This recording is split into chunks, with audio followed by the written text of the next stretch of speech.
Hi, my name is Hannah. Welcome back to my channel, Savage Reads. I am cold and tired today, so I'm going to wrap up in a blanket and talk about some of the books that I have read in the last week or so. I have read some really great nonfiction, which I'm very excited about because the past couple months I feel like I have not read as much nonfiction as is typical for me, and I've been missing some of that. So I read a few really good nonfiction books, but first, let me give you the knitting update. So I did finish the front of the sweater. It looks huge. I don't know how it's gonna be once it's on, but I'm like, okay, maybe it should be fine. And then I'm working on the sleeve. And so first sleeve, it's almost done because this is a bit of a drop shoulder. And so instead of having to go from here all the way down to here, I go from here all the way down to here, which isn't gonna take me too long. So I'm hoping in the next couple weeks to have a finished sweater. So we'll see how that goes, but let's jump into the books that I've read. So let's start with the 3 nonfiction books that I have read in the last week. And all 3 of these were recommendations from the channel The Cat Bite, and I highly recommend you go and check out her channel. She has great recommendations, reads a lot of fantasy as well as some really cool nonfiction. So the first book that I read, I was super excited to get to, and it is When McKinsey Comes to Town by Walt Bogdanich and Michael Forsyth. This is going through a bunch of different big events that McKinsey, the company, was involved in and consulted on, and how these went against the company's stated values, and how oftentimes they exacerbated already difficult situations. And so when you look at just one of these stories, you think, okay, well, there were lots of people at fault with the opioid epidemic. We can't just say it's McKinsey's fault. But when you see what work they contributed toward it, what their recommendations were, and how you see that as a pattern in a lot of their business dealings, you start to see a bit of a picture of a company who professes to try to do good in the world, to be socially minded, but has no problem backing up corrupt governments, has no problem promoting harmful products, as long as it is helping their shareholders. And so this book was really good. I think the one thing that you could say wasn't good in this book is that maybe every single one of the cases didn't have a strong argument to say that it's all McKinsey's fault that things happened. But I don't think that matters, because when you see the pattern of McKinsey's involvement, it really paints a good picture and does show how they were at least somewhat involved in all of these different instances. And the reporting was just really well done on this. So this was an excellent book. It did come out in 2022. While it does still feel very relevant, you are missing some more modern context that would probably be very helpful for this book, but I don't think that takes away from it. I really thought this book was well done, and I highly recommend it. Then I picked up My Fourth Time We Drowned, Seeking Refuge on the World's Deadliest Migration Route by Sally Hayden. So this book is following the author's experience in covering some of the migration crisis from North Africa and the humanitarian crisis that it is, and these detention centers in Libya, and these people who are stuck in some of the most horrible situations that I have ever heard of. And this book is devastating in explaining some of the things that have been going on, how public policy in the EU has contributed to how some of this is turning out, and how some corruptness in the UN is stopping the proper aid and help from getting to these people in really precarious situations.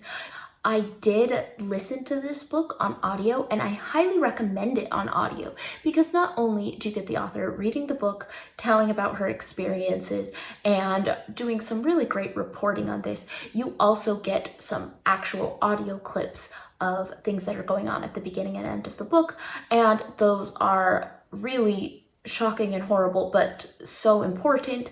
And you do get that little bit of hope seeing the resilience that some of these people have had through the most horrible things. I do feel like I have read quite a few books that have brought my attention to things that are going on in the world that I didn't know a lot about, and oh wow, now I know that this is a problem.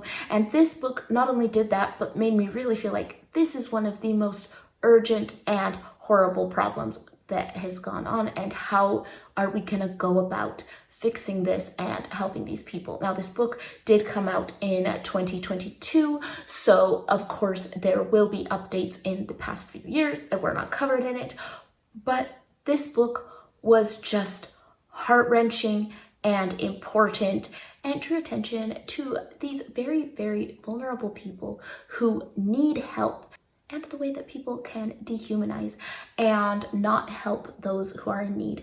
And it just was a really, really good book, and also very inspiring in making me feel like this is something that we as a society need to help in, and this is something that I as an individual should look at trying to find ways I can help because of how urgent and how difficult this crisis is. And the last nonfiction that I read this last week was The Shame Machine: Who Profits in the New Age of Humiliation.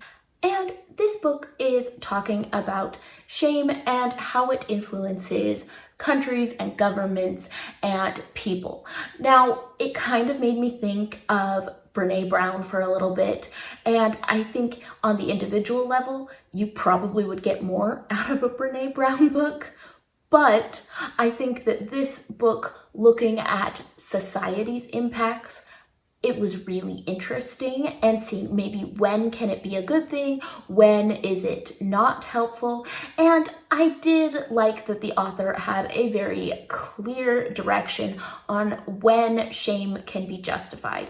If you are, as she says, punching up, if you are shaming a government or an institution for doing wrong things, that can force them into change. That's where you have protests and showing that what is happening is wrong. Peaceful protests can shame governments, and that can be a good thing. But when shame is punching down, if it's targeted at individuals that don't have the position or power to make the change you are looking for, it can be really damaging and not allow people to change and grow as individuals. And so I thought that it was a very interesting one. I do think the book kind of got bogged down because I wasn't quite sure what the message was supposed to be. It dealt a lot with her personal shame, with body image and weight loss and that type of thing, and then was trying to talk about governments and social movements. And I don't know if it felt as cohesive as it could have. I found the book to be refreshing in that it was looking at, okay, you target an individual who has done something that seems racist, and you make sure that they are fired from their jobs, that they are shamed in public, but they don't have the ability to institutionally change anything. They don't have the ability to really do anything. And this is just pushing them further into that, oh no, I must be right. People are attacking me. I'm a good person. And they have that cognitive dissonance of who they are perceived to be and who they feel they are on the inside. And it doesn't push towards positive change. But if we push and shame racist policies, or companies that are refusing to hire people based on race, that's where you might see results and actual change. It's interesting because if you look at the Goodreads reviews, a lot of the negative reviews are people saying, she said we shouldn't have shamed so-and-so and that was too much. Well, I think we should have shamed them more. And I think that's definitely missing the point of the book. Shaming individuals without a way to help encourage them and bring them back into the fold and helping them grow and learn, that's just giving someone shame and isn't going to help anything. But finding actual building blocks to grow communities together is what we need. And so I think this book had some really good things. It just did feel a little bit disjointed. So it was okay overall. I do think that this is an important topic because with social media, how we interact with the world around us and our neighbors and the people that we know, it's important to look at.